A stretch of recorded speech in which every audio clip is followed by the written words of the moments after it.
नमस्कार. आज आपण जप कसा करावा, कोणत्या माळेने करावा हे आपण बघणार आहे. तर आपण जप करत असताना अशी जी माळ असते आपल्याकडं, रुद्राक्षाच्या असू दे, स्फटिकाच्या असू दे, प्रवाळाच्या असू दे, चंदनाच्या असू दे, कुठली असू दे, जप करत असताना कधी हे बोट लावायचं नाही. याला तर्जनी म्हणतात. आपली जी 5 बोटं आहेत, अंगुष्ठा, तर्जनी, मध्यमा, अनामिका आणि करांगुली आणि करंगळी, अशी 5 बोटं जी आहेत त्यातली तर्जनी लावायची नाही जप करत असताना. तर जप कसा करायचा, तर याच्यामध्ये पकडून ही जी 2 बोटं आहेत याच्यानं असं हे असं जप करायचं. एक एक मनी मागच्या बाजूला ओढायचा असा. ओम नमः शिवाय, ओम नमः शिवाय, ओम नमः शिवाय, ओम नमः शिवाय, ओम नमः शिवाय. किंवा श्री स्वामी समर्थ, श्री स्वामी समर्थ, श्री स्वामी समर्थ. किंवा कुलदेवतेचा असेल, श्री ज्योतिर्लिंगाय नमः, श्री वीरभद्राय नमः, असा कोणताही जप करायचा आहे आपल्याला. किंवा ग्रहाचा करायचा आहे, ओम शन शनिचराय नमः, ओम शन शनिचराय नमः, असा जप करत करत असताना हे बोट लावायचं आणि असं करायचं.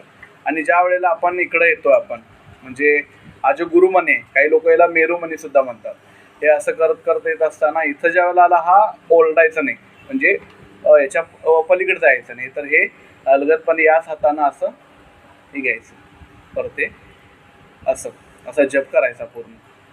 शक्यतो जप करत असताना हा उघड्यावर कधी करायचा नाही. याच्यासाठी तुम्ही अशी गोमुखी शिवून घेऊ शकताय.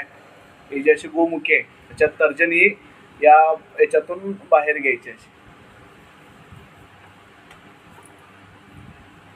याच्यातून असा. कारण जप हा गुप्त असावा. काही लोक अनुग्रह घेतलेले असतात, दीक्षा घेतलेले असतात.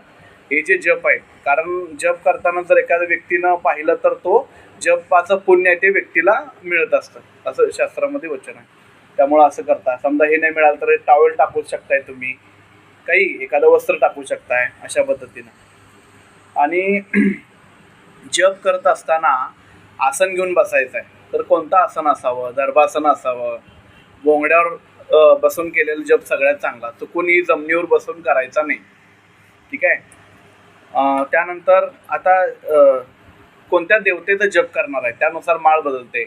शंकराचा किंवा कुठल्याही देवतेचं करताना सगळ्याला रुद्राक्षी माळ, काही अडचण नाही. विष्णूचा आणि लक्ष्मीचा जप करायचा आहे, स्फटिकाच्या माळेनं करा तुम्ही. गणेशाचा जप करायचा आहे तर तुम्ही प्रवाळाच्या माळेनं करू शकताय. किंवा विशिष्ट ग्रहांचं करायचं आहे तो सुद्धा स्फटिकाच्या माळेवर चालू शकतोय. तर अशा पद्धतीनं हे जप तुम्ही करू शकताय. जप माळेचा नियम असा आहे, ज्या माळेनं आपण